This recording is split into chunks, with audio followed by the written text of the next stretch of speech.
Finally here. Alright. Tubaye ikaze rero kuri YouTube channel yacu. Nyuma y'igihe kirekire turi gutekereza gufungura iyi YouTube channel, navuga ko iminsi baye myinshi ariko ihimwe n'uyu nguyu. So rero ntizimbye mu magambo mbere yuko nkomeza cyangwa mvuga ibindi, reka mbanze mbere ku muntu turi kumwe. It's my beautiful wife. Nawe abaha ikaze ndetse anabibwire. Yes. Baha ikaze kuri YouTube channel yacu. Nitwa Neema. Akoze cyane rero nkuko mubyumvishe yitwa Neema. Umugore wanjye turubatse, jewe umugabo we nitwa Cyprien. So rero mu by'ukuri turifuza ko twatangira na runo rugendo. Igihe kirekire twifuje gufungura YouTube channel ariko hakabamo inzitizi zigiye zitandukanye z'ibihe z'uko twese umwanya utari gukunda, ndetse mu by'ukuri turi no gutekereza ni gute abantu bashobora kubitangira kandi mu buryo bwiza, mu buryo bwanogera abantu bazaba bari kudukurikirana. Ni gute dushaka kubategurira ibintu bizajya bibashimisha. Ntekereza ko ari ibyo bintu abantu bari kugongana nabyo, bari kurwana nabyo kugira ngo babishyire ku murongo, sibyo? Yes. Rero navuga ko twe twenyine ntabwo dushaka kwishoboza runo rugendo. Navuga ko dukeneye imbaraga zanyu, dukeneye umusanzu wanyu, urukundo rwanyu, mudusapotinge guys. Turifuza support yanyu kubera ko tudafite support yanyu nta na hamwe twagera. Ndabeshya sheri? Nta na hamwe twagera kabisa. Yes, rero turifuza ko mudusapotinga. Ni benshi mwasapotinze turabibona. Natwe why not mutadusapoting? Why not mutatwereka urukundo? Yes, mu macano y'amakapozi nyine twari dusanzwe tubona, natwe turayareba. Navuga ko natwe twiyongereyemo, tuje kuri iyi mihanda. Reka nkoresha imvugo y'imihanda kuko bagenzi banjye niyo nkunda kumva bari kuyikoresha. Sinzi ese imvugo y'imihanda wowe iyo bayivuze uyumva ute? Gira icyo itubwira kuri iyi mvugo y'imihanda. Okay. Imvugo y'imihanda ntabwo navuga ngo ndayizi neza 100%. Gusa ariko ukuntu mbyumva numva ari nk'ahantu abantu bahurira bashaka imibereho. Yes. Nubwo ntabihamye 100% ko nagahingeho wayihimbye, maybe umuntu wahimbye imvugo y'imihanda. Nubona kino kiganiro please uzatere comment tubwiye ngo imvugo y'imihanda nashaka kuvuga iki. Dushaka kuba tubisobanuye nabi ariko niyo sense tubyumvamo mu by'ukuri. So tuje rero natwe guhiga kuri iyi mihanda, tuje gusangira namwe ibitekerezo bigiye bitandukanye, tuje kubakorera content zigiye zitandukanye. Mu by'ukuri tubafitiye ibintu byinshi cyane, ariko nkuko narindi kwibabwira dukeneye support yanyu, utube hafi. Ntekereza ko iyi YouTube channel urebye dufite aba subscribers 2, sibyo? Aze buri abaturutse kandi nijijishe nkubaze icyo kibazo. Aba subscribers 2 ahantu baturutse rero, umwe ni kuri njyewe, hanyuma rero undi ni kuri wowe. Sure. Nkimara go creating iyi channel nahise nkora like. Ntago nakoze like, nahise subscribing. Mpita mbwira madamu nenda mbwira ntuzi byabaye hita subscribing. So rero ni kwa kundi nyine ujya gutera uburezi arabwibanza, twarabwibanje, ariko mu by'ukuri ntago bihagije. Ntago subscribers 2 bagira ahantu batugeza. Niyo mpamvu dukeneye amaboko yanyu. Ako buriya waruzi ko buriya kugira ngo umuntu abe monetize cyangwa se kugira ngo ibintu umuntu akora kuri YouTube bibashe kumubyarira umusaruro, waruzi ko buriya ngo bimusaba kuba afite 1000 cy'aba subscribe, hanyuma akagira na watch time y'ibihumbi 4. Watch time rero buriya ababikora ni bavuga ko ari igora byataye. Watch time iragora, iravuna cyane kuyibona. Ngo n'abantu baba bararebye ibintu byawe amasaha agera ku 4,000. Urumva icyo kintu? So urabyumva ute? Witeguye gute? ibyumvikana byo biragoye biranaremereye cyane kubyumva ariko twebwe njye mfite ubushake ntawamenya dushobora gukora mu minsi mike ugasanga ibyo bintu byose birabaye ibyo twifuza. Icyizere uragikura he mu by'ukuri? Icyizere ahantu nyikura ahambere ni uko hari ibintu byinshi twari tumaze igihe kinini pe dutekereza kuba twafunga ino YouTube channel kugira ngo twereke abantu bacu ibyo twebwe dukora. Icyo ni icya mbere. Ikindi ahandi ndi gukura icyizere ni uko numva sosiyete hari ikidufitiye nayo muri rusange. Ikindi kandi ni uko ibi bintu tubifitiye urukundo. Ibyo bintu byose rero biramfasha kumva ko hari ahantu nyine numva ko bigomba kugera. Ni byiza kabisa ariko se nyine hari akabazo mpise nibaza ako ni challenge. Naga challenge nshaka kuguhaho. Ibi bintu tugiye gukora, tugiye gutangira, biramutse bitaduhaye umusaruro nkuko turi tubyiteze, sibyo? Cyase nk'igihe tubyitezemo, ni iki donc urateganya kuba wamera ute? Wabikora iki? Wahagarika? Nicyo nshaka kumenya. Wahagarika? Wakomeza ugapushinga? Yagenda bite mu by'ukuri? Umusaruro ndamutse ntawubonye ko mbitekereza mu mutwe wanjye harimo nyine inyungu nyinshi zigiye zitandukanye. Hari kuba ibyo twifuza twaba twabigezeho, hari no kuba umusaruro wundi turimo dutekereza wenda w'amafaranga, sibyo? Ngewe rero mvuze ku musaruro numva nshaka, amafaranga yego byaba ari byiza, yadufasha muri ubuzima bwacu bwa buri munsi, ariko ngewe ikintu numva mfite cyane, haba ayo mafaranga yaza yaba ataza, ikintu numva ngiye kindi ku mutima ni icyuko ibintu bindimo, ibintu dufite, hariho undi muntu bishobora kugirira umumaro. Nubwo yaba niyo nakora nkasanga nakora nkasanga wenda hagiyemo umwe, hagiyeho se babiri, nabonye turakoze views ni 50, abo 50 hari ikintu zahinduye ku bantu. Hari umusaruro bankuyeho, hari ikintu ngiye nabamariye. Ibindi rero byaza ari inyongera. Ibindi bizaza ari inyongera kandi nabyo bizaza. Why not twe? Natwe bizaza ariko mu by'ukuri intangiriro iravuna. Iyo uri kureba ahantu, iyo utangiye buri gihe ukareba ahantu ukareba uri kuba subscribers babiri, biragusaba 1000 kugira ngo ube monetize, biragusaba watch time y'ibihumbi 4 kugira ngo ubashe kuba monetize. Ntababeshye, utari strong cyane mu mutima, utafite umutima ukomeye, bishobora kuguca intege cyangwa se bigatuma hari ukuntu utekereza bitari sawa.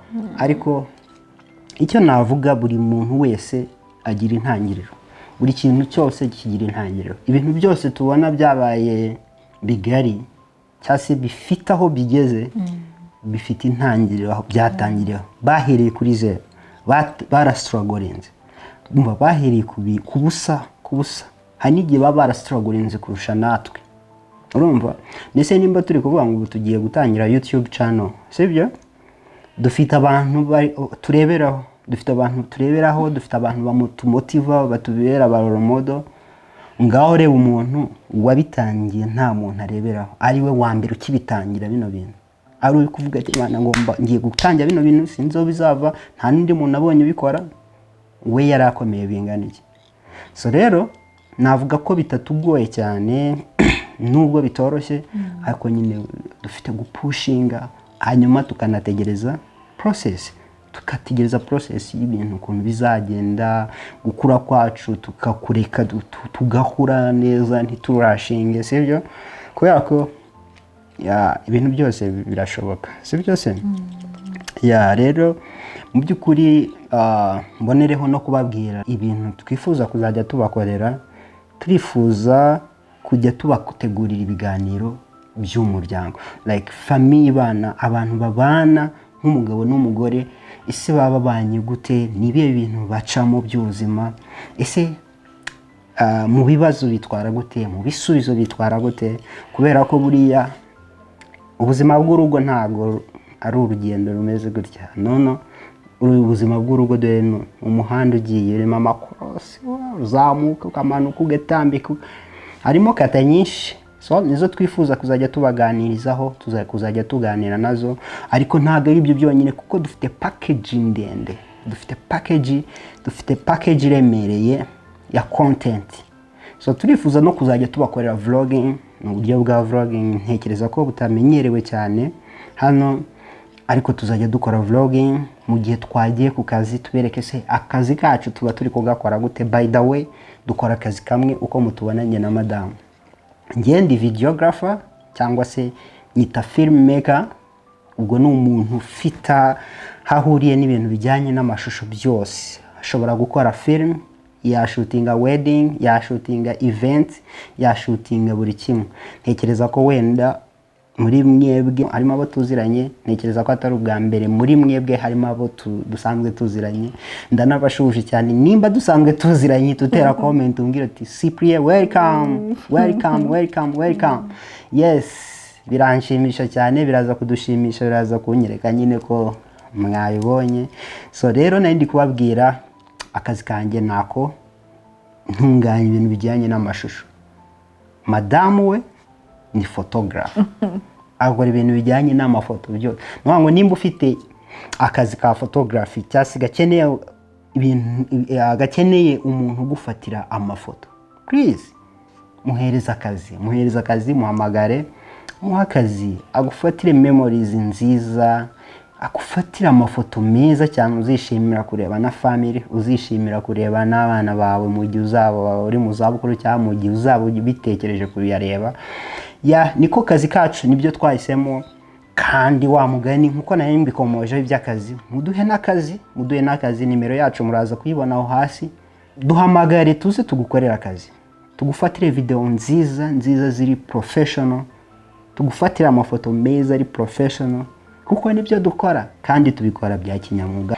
Duhamagare uduha akazi. Yes, ibyo ngibyo ni mu gihe like tuzaba tufite akazi, mwaduhaye akazi, tuzajya dukora video zerekana ni gute ndi gufata video, zerekana ni gute ari gufata amafoto. Tuzajya tubereka nyine tubinjize mu kazi, kandi bizajya biba ari byiza. Ndabizi muzabikunda muzabikunda, mwebwe muduhe time kandi muduhe n'urukundo rwanyu, tubindi muzabibona. Si ibyo gusa, tuzajya tunabashutingira film. Tuzajya dukora film, tuzajya tuzauploading hano kuri channel of course. Rero ariko zo nyine ntago zizajya ziba ari buri munsi, ntago zizajya ziba ari buri gihe, kubera ko zisaba time kugira ngo zitunganywe, zisaba umwanya kabisa. Tuzajya tubifatira umwanya, tuzibakorere, tuzishyireho, dore ko dufite story nyinshi cyane zanditse. Just turasabwa kuzishutinga gusa, na wundi story zo zirahari. So rero icyo twasaba, muduhe umwanya, muduhe amaso yanyu, icyo ngicyo kirahagije. Ikindi navuga, iyi YouTube channel igiye kongera kumpuza n'abantu, hari abantu narabuze. Actually hari YouTube channel mfite, urayizi, nkora mu rurimi rw'icyongereza, aho mba ndi gusharinga abantu ibintu dukora bya filmmaking techniques zitandukanye. Navuga ko nayitangira mu Kinyarwanda, ariko nyuma baza kungira inama abantu batandukanye, nanjye ndayigira, numva nkwiriye ku shifting nkajya mu Cyongereza. Shiftinze rero nahise mbura abantu bankurikiraga, nahise mira nkaho mbatakaje. So mu kubatakaza rero, ejo bundi nibwo nagiye kwambona amakomenti, banyandikira mu gikari bati twarakubuze, uri hehe kutakidukorera utuntu tuzima, uri hehe? Tambona ko nababuze. Mu by'ukuri rero iyi YouTube channel izongera iduhuze, igiye kongera kuduhuza, igiye kongera kuduconnectinga, tugiye kongera gusangira ubumenyi butandukanye, dore ko tubafitiye na gahunda. Sheri, iyo gahunda ni wayibabwiraho gatoya? Ku bantu bashaka kwiga uyu mwuga yabibabwiye ko ni umuvideographer nanjye ndi photographer. Birashoboka ko hari inzozi wahoze urota yuko nawe iyi kamera hari ikintu wayikoraho. Ubumenyi turabufite twebwe, turumva twuzuye ku bumenyi. Watugana, turimo gutegura gufungura ishuri buri muntu wese azisangamo. Ntabwo twavuga ngo ni age runaka, apfa kuba wowe wumva ushaka ko hari ikintu wamenya mu buzima bwawe. Ushobora no kuba waba ukora n'ibindi bintu ukavuga uti ibintu ariko nsanzwe mbikunda, reka mbimenya, reka nabyo mbigireho umumenyi. Turimo turategura gufungura ishuri nahawe rwose ntucikwe. Nibyo uko yarabibabwiye, nibyo actually navuga ko n'ibyanyuma byarangiye.